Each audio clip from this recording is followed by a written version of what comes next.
L'école, quand vous êtes petit, ça se passe comment? Mal. L'école, pour moi, c'est une souffrance totale. Parce que déjà, les enfants sont assez vilains, quoi. Ils sont sans filtre et c'est cruel, un enfant. Et puis ça, ce besoin d'appartenance, on a besoin quand on est gosse de se dire qu'on appartient à un groupe, qu'on fait bien partie de ce monde, que moi, je suis né en marge du monde, de par mon corps déjà, donc l'école pas facile. Et puis ensuite arrive la découverte de ma sexualité, qui facilite encore moins le schmilblick, pour être tout à fait honnête. Vous dites mon corps, vous avez un bras qui est absent. Ça pardonne pas à l'école? Non. Non, parce que... Parce qu'il y a une différence. Il y a une différence, c'est que les gamins ont pas les armes pour la comprendre. Et je pense que c'est vraiment pas de leur faute, c'est une question d'éducation.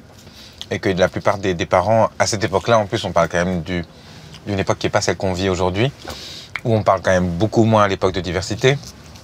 Et du coup, moi, je me retrouve dans une ville de province française qui est Lille, où finalement, on n'a jamais vu de personnes comme moi. Oui, et donc, je vais devoir un peu essuyer les plâtres, quoi. Et du coup, à l'école, avec la différence, souffrance ou philosophie?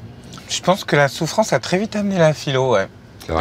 Parce que très vite, en fait, j'ai su m'évader grâce aux livres d'abord, parce que c'est mes premiers copains. En fait, ce qui est très difficile dans une cour de récré, c'est la solitude. C'est-à-dire que être seul, c'est être vulnérable. Et finalement, les livres, tu vois, pour moi, c'était la première barrière à la violence. C'est-à-dire que si j'étais occupé à lire un livre, personne ne venait m'embêter.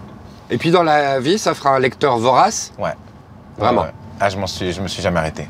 J'aime beaucoup la poésie. Je t'avoue que je lis très peu de romans parce que ça m'emmerde. J'aime pas trop les romans parce que j'ai l'impression que c'est un peu comme regarder un film. Je trouve qu'on me laisse pas trop la place d'imaginer dans le roman. Ah ouais. Ouais, du coup, j'aime pas trop ça. Et donc, du coup, dans tes chansons, tu essayes de laisser cette place aussi? Ah ouais. C'est le plus important, c'est que ça a toujours été une volonté avec la musique. Pour moi, c'est d'avoir cet endroit d'universalité. C'est pour ça que j'aime beaucoup la pop.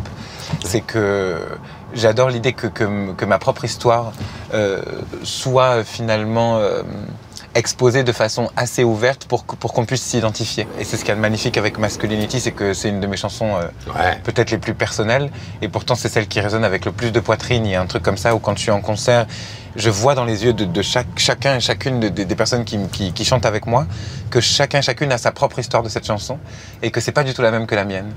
Et ça, c'est le plus beau des cadeaux. Parce que du coup, je me sens...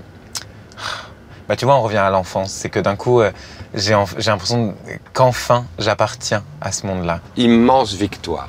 Immense victoire, ouais.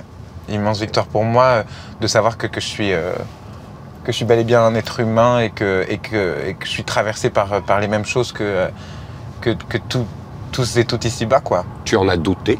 Beaucoup, ouais. C'est vrai? Oui, parce que j'ai été isolé longtemps. Quand on est en marge de la société, parce qu'en plus moi c'est vraiment de naissance, donc il y a un truc, c'est que je suis arrivé dans un monde inadapté, c'est-à-dire que c'est pas...